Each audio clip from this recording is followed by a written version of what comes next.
दोस्तों, मैंने आपसे कहा था कि सरदार लतीफ खोसा साहब बारिश का पहला कतरा है और इनके बाद पीटीआई में शामिल होने वालों की लाइन लग जाएगी।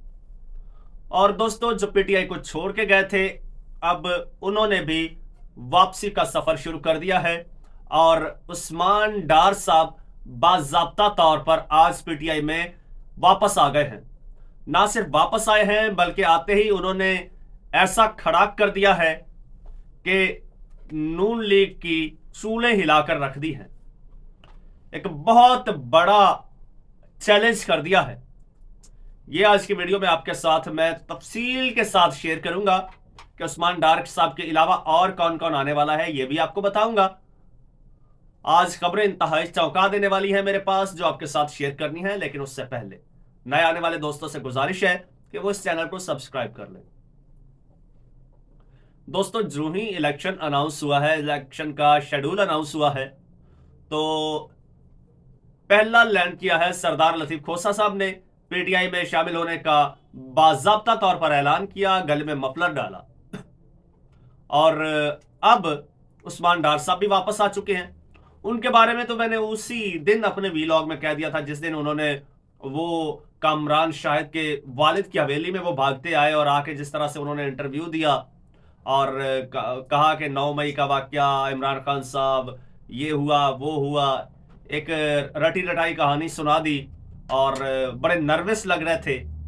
और वो कहानी सुन के ही मैंने कह दिया था कि ये कहानी इनसे जो है वो कहलवाई गई है, इन्होंने ये खुद नई कहानी सुनाई। उसी वक्त अभी उस्मान डार अपने घर नहीं पहुंचा था और उस्मान डार की वालिदा ने कहा था कि सियासत छोड़ने का ऐलान उस्मान डार ने किया है, मैंने नहीं, और ये सीट मैं किसी सूरत नहीं जाने दूंगी। पीटीआई के टिकट पर, इमरान खान के टिकट पर ख्वाजा आसिफ के खिलाफ मैं इलेक्शन लड़ूंगी।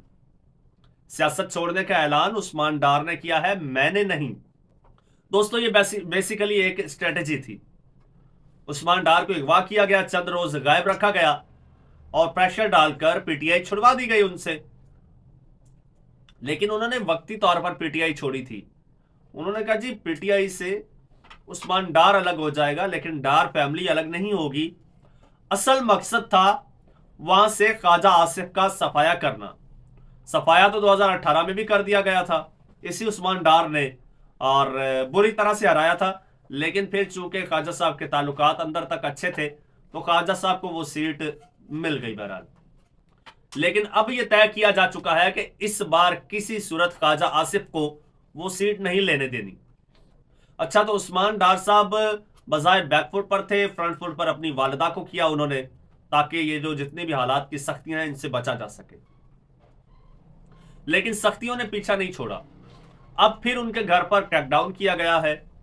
पुलिस ने उनके घर पर क्रैकडाउन किया, उनकी वालिदा के साथ मुबैना तौर पर बदतमीजी की। उनकी वालिदा ने एक वीडियो भी जारी की है, जिसे मुखालफीन तो तनकीद कर रहे हैं, कह रहे हैं कि ये एक स्टंट है। मैं कहता हूं कि खुदा करे आप पर भी ये वक्त आए और आपकी माओ बहनों को भी ऐसे स्टंट करने पड़े, जो कह रहे हैं कि उस्मान डार की वालिदा ने स्टंट किया है, जो कह रहे हैं कि उस्मान डार साहब की वालिदा पब्लिसिटी ले रही है। तो खुदा करे आपकी घर की खवातीन भी इस तरह की पब्लिसिटी ले, इस तरह गले फाड़ के अपनी वीडियोस बनाए, उनको भी जरूरत पड़े। तो ये जी डार साहब या पीटीआई के मुखालफीन को शर्म करनी चाहिए और ये इंतहाई काबिल शर्म ये बात है और काबिल मुजम्मत ये वाकया है। अगर आप इसकी मुजम्मत नहीं कर सकते तो कम से कम इस पे तनकीद ना करें, क्योंकि माएँ बहनें सबकी साझी होती हैं। उस्मान डार की मां आपकी भी मां जैसी है। खैर, ये वाकया हुआ या नहीं हुआ ये एक अलग चीज है, लेकिन इसके बाद उस्मान डार साहब मंजरे आम पर आए हैं और उनकी आंखों में खून उतरा हुआ था और इंतहाई गुस्से में थे। उन्होंने मीडिया टॉक किया, वहां पर मीडिया पहुंचा हुआ था। उस्मान डार साहब ने यह कहा है, उन्होंने एक डीपीओ का नाम लिया है, डीपीओ हसन। उन्होंने कहा, यह डीपीओ हसन कर रहा है, ये पहले भी इसने मेरे घर पे रेड किया है, पहले भी इसी तरह से क्रैकडाउन हुआ और दोबारा ये कर रहा है। और उस्मान डार साहब ने कहा है कि ये सब कुछ ख्वाजा आसिफ की ईमा पर हो रहा है। उन्होंने ख्वाजा आसिफ को भी खूब आड़े हाथों लिया, बल्कि ख्वाजा आसिफ को चैलेंज भी कर दिया। कहा, अगर एक बाप की औलाद हो तो अब इलेक्शन में मुकाबला करो, इलेक्शन से भागना नहीं, अब इलेक्शन में मुकाबला करो। और फिर उन्होंने ये भी चैलेंज किया कि ख्वाजा आसिफ को 10,000 वोट एक्स्ट्रा दे दो। चीफ इलेक्शन कमिश्नर, जब वोट काउंट करने हैं तुमने तो ख्वाजा आसिफ का फिगर 10,000 से स्टार्ट करना और मेरी वालिदा का 0 से शुरू करना है। इतना बड़ा मैं चैलेंज दे रहा हूं। उस्मान डार ने कहा है कि मैं तो सियासत छोड़ चुका हूं, लेकिन आज मैं कहता हूं कि मैं अपनी वालिदा के साथ खड़ा हूं और मैं अपनी वालिदा का पूरा साथ दूंगा और पीटीआई का टिकट मैं निकालूंगा। उस्मान डार साहब कह रहे हैं कि पीटीआई की सीट मैं निकालूंगा। ये वही उस्मान डार साहब हैं जिनसे इमरान खान साहब के खिलाफ इंटरव्यू करवाया गया था। अब वो कह रहे हैं कि जनाब ये सीट पीटीआई की कैंपेन मैं करूंगा, अपनी वालिदा के साथ मैं निकलूंगा, कैंपेन करूंगा और पीटीआई की ये सीट मैं जितवाऊंगा।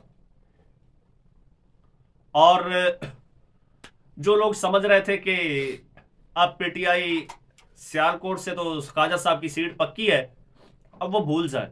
क्योंकि पहले उस्मान डार जो है, उस्मान डार पहले इस तरह से खुल के सामने नहीं आ रहा था, लेकिन इस वाक्य के बाद, ये जो घटिया हरकत की गई है, इसके बाद उस्मान डार सामने आ गया है और उसने अलल ऐलान ये कहा है कि आज से इस सीट पे अपनी वालदा को यानी पीटीआई के कैंडिडेट को सपोर्ट मैं करूंगा और मैं ये सीट जितवाऊंगा। और सियालकोट की आवाम से भी उन्होंने कहा कि ये सीट मेरी वालदा को जितवाएं। और अभी कोई शक रह गया है वापसी में तो वो भी आपका दूर हो जाएगा, इलेक्शन दूर नहीं है। आप देखिएगा थोड़ा सा ये हालात की सख्तियां आप छटने दें, यही उस्मान डार उसी तरह से इमरान खान साहब के साथ आपको नजर आएगा। और ना सिर्फ उस्मान डार साहब, बल्कि अभी देखिएगा अभी आने वाले सिर्फ चंद दिनों में बड़े बड़े नाम आपको पीटीआई में वापस आते नजर आएंगे, बड़े बड़े नाम पीटीआई में वापस नजर आएंगे आपको। और वो नाम जो पीटीआई को छोड़कर सियासत भी छोड़ चुके हैं, उनको तो पीटीआई कबूल करेगी वापस, लेकिन वो लोग जो पीटीआई छोड़कर कहीं और चले गए हैं वो ना कबूल किए जाएंगे और ना ही मेरे ख्याल में किए जाने चाहिए। हाँ, बाकी जो लोग सियासत छोड़ने का ऐलान कर चुके हैं, मेरे ख्याल में अगर वो इतने बहादुर नहीं थे तो वो बेवफा भी नहीं थे, वो डरपोक थे, मजबूर थे, इसी वजह से उन्होंने वक्ती तौर पर सियासत छोड़ दी, लेकिन दिल से इमरान खान साहब को नहीं छोड़ा उन्होंने। जैसे गुज़श्ता दिनों एक मैंने मिसाल आपको दी थी मलिका बुखारी साहिबा की, उनकी डीपी पे आज भी इमरान खान साहब लगे हुए हैं। ऐसे बहुत से और सियासतदान हैं जो सियासत छोड़ चुके हैं, डीपी पे आज भी इमरान खान साहब है, आज भी वो कहीं ना कहीं इमरान खान साहब को सपोर्ट करते आपको नजर आएंगे। और ये सारे लोग अनकरीब दोबारा आपको पीटीआई में भी नजर आएंगे। हो सकता है वक्ती तौर पर इलेक्शन कॉन्टेस्ट ना करे, लेकिन जो कैंडिडेट इलेक्शन कॉन्टेस्ट करेगा उसके साथ आपको नजर आएंगे ये लोग, उसके शाना बशाना आपको नजर आएंगे ये लोग, उसको सपोर्ट करते आपको नजर आएंगे और इनका भी पर्पस होगा सीट निकालना। तो आप ये जो समझ रहे थे ना कि ये फलां हल्के से चलो जी पीटीआई का जो कैंडिडेट था वो छोड़ गया, भाग गया, हुजूर भागा कहीं नहीं है, वो वहीं से आज भी पीटीआई को सपोर्ट कर रहा है। अभी तो इलेक्शन का माहौल बन रहा है, इलेक्शन अनाउंस हो चुका है, कागजात नामजदगी जमा हो रहे हैं, तो जैसे ही इलेक्शन कैंपेन स्टार्ट होंगी तो इन्हीं लोगों को आप सबसे ज्यादा एक्टिव देखेंगे। उसके अलावा वकला तो है ही सही, अभी बहुत सारे वकला जंप करते आपको नजर आएंगे, ऐलानात नजर आएंगे, टिकटें तकसीम होती नजर आएंगी। और ये जो लोग जेलों में बैठे हैं, ये जेलों से इलेक्शन लड़ेंगे, इनका प्लान ये है जेलों से इलेक्शन लड़ेंगे। शेर अफजल मरवत जैसे लोग आपको ग्राउंड में नजर आएंगे। तो जनाब असल में छोड़ा किसी ने नहीं है, ये सिर्फ दिखावा किया गया है और वक्ती तौर पर यह करना पड़ा है और यह भी पीटीआई की स्ट्रेटेजी का हिस्सा था, लेकिन असल में छोड़ा किसी ने नहीं है। अगर छोड़ा है तो वो सिर्फ लोटों ने छोड़ा है, अगर छोड़ा है तो वो उन लोटों ने छोड़ा है जो छोड़ के किसी दूसरी जमात में गए हैं। कुछ लोग ऐसे भी हैं जिन्हें जबरदस्ती दूसरी जमातों में भेजा गया, लेकिन उनकी अच्छी बात यह है कि वो उसके बावजूद, पीटीआई छोड़ने के बावजूद, दूसरी जमातों में जाने के बावजूद उन्होंने उफ तक नहीं की, एक लफ्ज नहीं बोला इमरान खान साहब के खिलाफ। और अभी चीमा फैमिली जैसे लोग जो हैं, मुसर्रत जमशेद चीमा साहिबा, जमशेद इकबाल चीमा साहब, वो लोग अभी खामोश हैं। वो हालात का बहाव देख रहे हैं, रुख देख रहे हैं।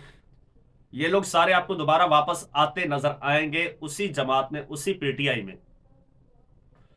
दोस्तों, जो भी नई डेवलपमेंट होगी आपके साथ शेयर जरूर करूंगा। उसके लिए चैनल को सब्सक्राइब कर लीजिए, बेल आइकन पर क्लिक कर दीजिए और मुझे इजाजत दीजिए। अल्लाह हाफिज।